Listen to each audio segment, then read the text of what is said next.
അപ്പോൾ അസ്സലാമു അലൈക്കും, welcome back to my channel. കാലാവസ്ഥൻ്റെ പ്രശ്നം കൊണ്ടാണോ ഇനി നമ്മുടെ പ്രശ്നം കൊണ്ടാണോ എന്നറിയില്ല, ഇടയ്ക്കിടയ്ക്ക് ഐബുട്ടന് പനിയും ജലദോഷവും ഒക്കെ വരുന്നുണ്ട് കേട്ടോ. നേരം വെളുക്കോളം നമ്മൾ നോക്കി ഒരു കുറവുമില്ല. അപ്പം രാവിലെ തന്നെ അവനെ എടുത്ത് ഞാനും ഹസ്ബൻഡും കൂടെ കൂടിയിട്ട് ഡോക്ടറെ കാണിക്കാൻ വന്നിട്ടുണ്ട്. നിഷു കുട്ടിയായിരിക്കണ സമയത്ത് അവളെ കാണിച്ച ആ ഒരു സെയിം ഡോക്ടറെ തന്നെയാണ് നമ്മൾ ഐബുട്ടനെയും കാണിക്കുന്നത് കേട്ടോ.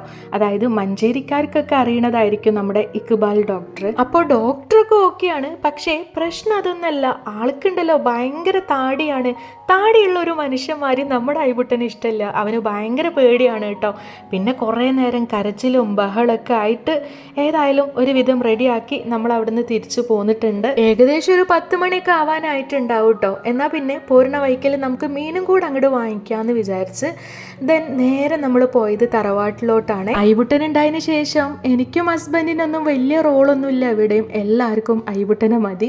ഇപ്പം ഈ ഒരു സമയമായപ്പോഴേക്ക് പാടത്തുനിന്നൊക്കെ എത്തിയിട്ടുണ്ട്. ഇസുട്ടന് സ്കൂളിലോട്ട് പോകാൻ നിൽക്കുകയാണ്. ഞാൻ വീഡിയോ എടുക്കുന്നത് അവന് ഒട്ടും ഇഷ്ടമില്ല കേട്ടോ. ഈ ഒരു സമയമായപ്പോഴേക്കൊക്കെ ഐബുട്ടൻ്റെ പനി നന്നായിട്ട് വിട്ടിട്ടുണ്ടായിരുന്നേ. അത് പിന്നെ അങ്ങനെയാണ്, മരുന്നൊന്നും കുടിച്ചിട്ടില്ലെങ്കിലും വിഷയമല്ല. ഡോക്ടർ കണ്ടോ എന്നാൽ തന്നെ പനി മാറി. പിന്നെ നമ്മൾ കുറച്ച് കഴിഞ്ഞപ്പോൾ തന്നെ അവിടുന്ന് ഇറങ്ങിയിട്ടോ. തിരിച്ച് വീട്ടിലെത്തിയിട്ട് വേണം നമുക്ക് ഫുഡ് കാര്യങ്ങളൊക്കെ സെറ്റാക്കാൻ. പോരാൻ നേരത്ത് എന്തെങ്കിലുമൊക്കെ ആയിട്ട് തരാണ്ടാവും കേട്ടോ ഉമ്മാക്ക്. അങ്ങനെ തന്നു വിട്ടതായിരുന്നു ഈ പഴവും വെളിച്ചെണ്ണയും അങ്ങനെ കുറേ സാധനങ്ങളൊക്കെ ഉണ്ടായിരുന്നു. അപ്പോൾ ഞാൻ ആദ്യം ഈ പഴം മൈസൂരാണോ പൂവനാണോ എന്ന് ടെസ്റ്റ് ചെയ്ത് നോക്കാം കേട്ടോ. ഞാൻ പൂവൻ പഴത്തിൻ്റെ ഫാനാണ്, പക്ഷേ സംഭവം മൈസൂർ പഴമായിരുന്നു, എന്നാലും കഴിച്ചിട്ടുണ്ടായിരുന്നു.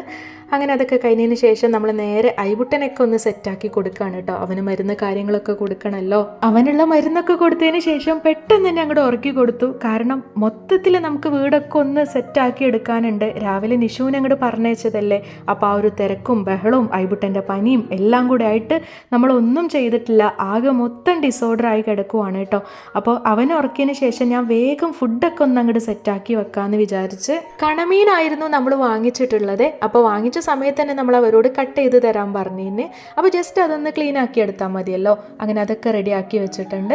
പിന്നെ നമ്മൾ നേരെ കപ്പ തൊലിക്കുവാണ്. കപ്പ എന്നല്ല നമ്മളിവിടെ പറയില്ല, ഇവിടെ നമ്മൾ പൂള എന്നാണ് പറയില്ല കേട്ടോ. പണ്ടൊക്കെ ഇത് തൊലിച്ചെടുക്കുക എന്ന് പറയുമ്പോൾ ഭയങ്കര പ്രയാസമുള്ള കാര്യമായിരുന്നു. ജസ്റ്റ് ഇങ്ങനെ ചെത്തി കളയലായിരുന്നു പതിവ്. ഇപ്പം അങ്ങനെയല്ല, ഇപ്പം അതിലൊക്കെ എക്സ്പേർട്ടായി മാറിയിട്ടുണ്ട്. അത് പിന്നെ അങ്ങനെയാണല്ലോ, നമ്മുടെ സാഹചര്യങ്ങളൊക്കെയാണല്ലോ നമ്മളെ എക്സ്പേർട്ടാക്കി മാറ്റുന്നത്. എന്തായാലും അതൊക്കെ നമ്മൾ സെറ്റാക്കി. ഇന്നത്തെ നമ്മുടെ മെനു വന്നിട്ട് നമ്മുടെ കണമീൻ ഫ്രൈ ആക്കിയത്, കറി വന്നിട്ട് അതിൻ്റെ ആ ഒരു തലയൊക്കെ കറിയാക്കാമെന്ന് വിചാരിച്ച്, പിന്നെ നമ്മുടെ പൂളക്കൂട്ടാൻ, ഇതൊക്കെയാണ് കേട്ടോ. പിന്നെ എൻ്റെ വ്യൂവേഴ്സിൻ്റെ അടുത്തൊക്കെ എനിക്കൊരു കാര്യം കൂടെ പറയാണ്ട്, വീഡിയോ നിങ്ങൾക്ക് ഇഷ്ടമാവുന്നുണ്ടെന്നുണ്ടെങ്കിൽ നിങ്ങൾ ഏതായാലും കാണാൻ മെനക്കെടുവല്ലേ, ആ ലൈക്ക് ബട്ടണും കൂടെ ഒന്ന് ക്ലിക്ക് ചെയ്യുക കേട്ടോ. ലൈക്ക് അടിച്ചു എന്ന് വിചാരിച്ചിട്ട് നിങ്ങൾക്കൊരു നഷ്ടം സംഭവിക്കൂല. നമ്മുടെ വ്ളോഗിൽ എന്തെങ്കിലും മിസ്റ്റേക്കോ കാര്യങ്ങളൊക്കെ നിങ്ങൾക്ക് ഫീൽ ചെയ്യുവാണെന്നുണ്ടെങ്കിൽ, അതായത് എൻ്റെ അവതരണ ശൈലിയിലോ അങ്ങനെ എന്തെങ്കിലുമൊക്കെ ആയിട്ട് നിങ്ങൾക്ക് ഫീൽ ചെയ്യുവാണെന്നുണ്ടെങ്കിൽ ഒരു മടിയും കൂടാണ്ട് തന്നെ അതൊക്കെ ജസ്റ്റ് ഒന്ന് കമൻറ്റ് ചെയ്യുക കേട്ടോ. എങ്കിൽ മാത്രമേ എനിക്ക് ബെറ്റർ ആയിട്ട് നെക്സ്റ്റ് വ്ളോഗൊക്കെ എഡിറ്റ് ആക്കാൻ പറ്റത്തുള്ളൂ. നമ്മുടെ വീഡിയോ കണ്ടിരിക്കാനുള്ളൊരു ക്ഷമ നിങ്ങൾക്ക് ഉണ്ടെന്നുണ്ടെങ്കിൽ ഞാൻ പറഞ്ഞത് നിങ്ങൾ എന്തായാലും കേൾക്കും, നിങ്ങൾക്ക് ഉറപ്പുണ്ട് കേട്ടോ. എന്തായാലും അതൊക്കെ അവിടെ നിൽക്കട്ടെ. അങ്ങനെ ചോറൊക്കെ ഞാൻ ആക്കി വെച്ചിട്ടുണ്ട്. അതിനുശേഷം നമ്മൾ നേരെ അലക്കാനുള്ളതൊക്കെ ഒന്ന് സെറ്റാക്കി കൊടുക്കുവാണ് കേട്ടോ. പിന്നെ നമ്മൾ ഫിഷൊക്കെ ഓൾറെഡി കട്ട് ചെയ്ത് വെച്ചതായിരുന്നല്ലോ, അതൊക്കെ ഒന്ന് മസാല പുരട്ടി സെറ്റാക്കി എടുത്തിട്ടുണ്ട്. ഈ സമയത്തൊക്കെ ഐബുട്ടൻ നല്ല ഉറക്കത്തിലായിരുന്നു കേട്ടോ. കാരണം പനി കാരണം നേരം വെളുക്കോളം, പനി കാരണമല്ല, പനിയുടെ ആ ഒരു ചുമ അതാണ് സഹിക്കാൻ കഴിയാത്തത്. അപ്പോൾ അത് കാരണം നേരം വെളുക്കോളം ആൾ ഉറങ്ങിയിട്ടില്ല. അപ്പോൾ ആളുടെ ഉറക്കമൊക്കെ ഈ ഒരു ടൈമിലാണ്. ആ ഒരു ടൈം കൊണ്ടാണ് ഞാൻ എൻ്റെ പരിപാടികളൊക്കെ പെട്ടെന്ന് തന്നെ തീരുമാനമാക്കുന്നത്. പൂള വേവണ ആ ഒരു ടൈം കൊണ്ട് തന്നെ മീൻകറിക്കുള്ള എല്ലാ സംഭവങ്ങളും ഞാൻ സെറ്റാക്കി വെച്ച്. അപ്പോൾ ഇതൊക്കെ ഒന്ന് വെന്ത് വന്നതിന് ശേഷം നമ്മൾ ഫൈനലായിട്ട് അതിലോട്ടുള്ള കടുകും കറിവേപ്പിലയും കൂടെ അങ്ങോട്ട് ആഡ് ചെയ്ത് കൊടുക്കുവാണ് കേട്ടോ. അതൊക്കെ ആക്കിയതിന് ശേഷം നന്നായിട്ട് തന്നെ മിക്സ് ചെയ്ത് കൊടുക്കുന്നുണ്ട്. ഇച്ചിരി ലൂസായിട്ട് കിടക്കുന്നതാണല്ലോ നല്ലത്, കാരണം ഇതെങ്ങനെയായാലും കഴിക്കാൻ നേരത്ത് നല്ല കട്ടയ്ക്ക് നിൽക്കും. അപ്പോൾ നമ്മൾ ആദ്യം തന്നെ അങ്ങോട്ട് ലൂസാക്കി കൊടുക്കാമെന്ന് വിചാരിച്ച്. മീൻ പിന്നെ നമ്മൾ ജസ്റ്റ് എയർ ഫ്രൈ ചെയ്ത് എടുക്കണുള്ളൂ കേട്ടോ. ഇപ്പം നമ്മൾ ഒട്ടും ഒട്ടുമിക്ക ദിവസങ്ങളിലും ഇങ്ങനെ തന്നെയാണ് പതിവ്. വല്ലപ്പോഴും മാത്രം ജസ്റ്റ് ഒന്നിങ്ങനെ എണ്ണയിലിട്ട് ഡീപ്പ് ഫ്രൈ ആക്കുന്നു മാത്രം. തൊട്ടപ്പുറത്ത് ഇതാ നമ്മൾ മീൻകറിയും കൂടെ ആക്കി എടുക്കണുണ്ട് കേട്ടോ. ചോറ് കഴിച്ചു എന്നുള്ള ഒരു ഫീല് കിട്ടണമെന്നുണ്ടെങ്കിൽ നല്ല എരിവുള്ള മീൻകറിയും കൂട്ടി നമ്മൾ കഴിക്കണം. ഞാൻ ഉണ്ടാക്കിയ ഫുഡ് കഴിച്ചവർക്കൊക്കെ അറിയാം എരിവിൻ്റെ കാര്യത്തിൽ ഞാൻ എത്രത്തോളം ഉഷാറാണ് എന്നുള്ളത്.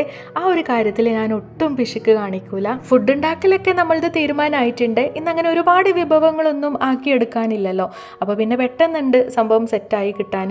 ലാസ്റ്റ് ആൻഡ് ഫൈനൽ ഈ ഒരു പാത്രം കഴുകലും മൊത്തത്തിലുള്ള ആ ഒരു ക്ലീനിങ്ങും കൂടെ അങ്ങോട്ട് കഴിഞ്ഞാൽ പിന്നെ നമുക്ക് പ്രത്യേകിച്ച് വലിയ പരിപാടികളൊന്നുമില്ല. ഈ ഒരു വീഡിയോയിൽ ഞാൻ ഇത്ര മാത്രമേ ഇൻക്ലൂഡ് ചെയ്തിട്ടുള്ളൂ കേട്ടോ. നിങ്ങൾക്ക് എന്തെങ്കിലുമൊക്കെ ഞാൻ പറഞ്ഞല്ലോ, നേരത്തെ പറഞ്ഞിട്ടുണ്ടായിരുന്നു, എന്തെങ്കിലുമൊക്കെ സജഷനോ എന്തെങ്കിലുമൊക്കെ മിസ്റ്റേക്കോ കാര്യങ്ങളൊക്കെ നമ്മളെ വീഡിയോക്കകത്ത് നിങ്ങൾക്ക് ഫീൽ ചെയ്യുവാണെന്നുണ്ടെങ്കിൽ ഒട്ടും അടിക്കേണ്ട, ജസ്റ്റ് അതൊക്കെ ഒന്ന് കമൻറ്റ് ചെയ്തോളൂ. ഞാൻ അതിനനുസരിച്ച് നമ്മുടെ വീഡിയോ വീണ്ടും വീണ്ടും ബെറ്റർ ആക്കി കൊണ്ടുവരുന്നതായിരിക്കും. അപ്പോൾ ഇൻഷാ അല്ലാഹ് പുതിയ വിശേഷങ്ങളൊക്കെ ആയിട്ട് നമുക്കിനി നെക്സ്റ്റ് വീഡിയോയിൽ കാണാം.